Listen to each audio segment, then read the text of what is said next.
নামাজের পর সালাম ফিরানোর পর কিছু আমল আছে, এই আমলগুলা করবেন। নবীজির সাহাবা হযরত মুআজকে আল্লাহর নবী বলেন, মুআজ আল্লাহর কসম আমি তোমাকে ভালোবাসি। আবার বললেন, মুআজ আল্লাহর কসম আমি তোমাকে ভালোবাসি। সাহাবা নবীর যেটা করার কথা উল্টা নবী সাহাবারে কয়, আমি তোমাকে ভালোবাসি, আমি তোমাকে ভালোবাসি। নবী সাহাবারে কয় ভালোবাসার দাবি নি বলিলা তাদান্না দুবরা কুল্লি সালাতিন মাকতুবা আন তাকুলা আল্লাহুম্মা আইন্নি আলা যিকরিকা ওয়া শুকরিকা ওয়া হুসনি ইবাদাতিক।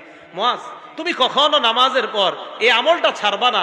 সালাম ফিরানোর সাথে সাথেই তুমি পড়বা আল্লাহুম্মা আইন্নি আলা যিকরিক ওয়া শুকরিক ওয়া হুসনি ইবাদাতিক। তুমি জিন্দেগিতেও নামাজের পরে আমলটা ছাড়বা না। তা আশাবাদী আমি। আপনারা সালাম ফিরানোর পর ইমাম সাহেব যারা আছি, আমি আলহামদুলিল্লাহ আমরা যারা আছি, আমি যেই যেই মসজিদগুলা আমার তদারকিতে আছে সব মসজিদে আমলগুলা সালাম ফিরানোর পর মুসল্লিদেরকে আমল করার সুযোগ দেওয়া। তো আল্লাহুম্মা আইন্নি আলা যিকরিক ওয়া শুকরিক ওয়া হুসনি ইবাদাতিক এই আমলটা করা। আর আস্তাগফিরুল্লাহ আস্তাগফিরুল্লাহ তিনবার পড়া, আস্তাগফিরুল্লাহ আস্তাগফিরুল্লাহ তিনবার পড়া। আর কিছু তাসবিহাত আছে, তিনবার সুবহানাল্লাহ, তিনবার আলহামদুলিল্লাহ, 33 বার সুবহানাল্লাহ, 33 বার আলহামদুলিল্লাহ, 33 বার আল্লাহু আকবার।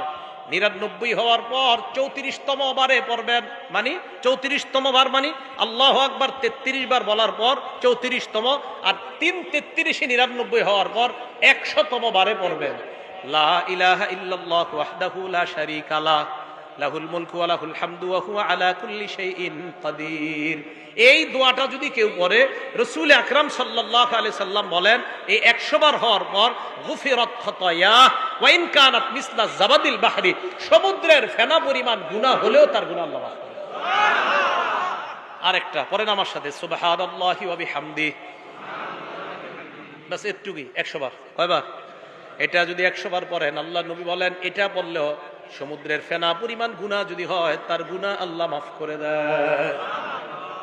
আর আয়াতুল কুরসি পড়বেন। বুলুগুল মারাম 97 নাম্বার হাদিস, এই হাদিসের মধ্যে আসছে ক্বালা রাসূলুল্লাহ সাল্লাল্লাহু আলাইহি ওয়াসাল্লাম মান ক্বারা আয়াতুল কুরসি দুবুরা কুল্লি সালাতিন মাকতুবা, কোন ব্যক্তি যদি ফরজ নামাজের পর আয়াতুল কুরসি পড়ে, লাম ইয়ামনাহু মিন দুখুলিল জান্নাহ ইল্লাল মাউত, মরবে আর জান্নাতে যাবে। এই দুই জান্নাত আর ওই ব্যক্তির মাঝে ব্যবধান হলো মৃত্যুবরণ করা। মারা যাওয়ার সাথে সাথে আল্লাহর জান্নাতের মেহমান।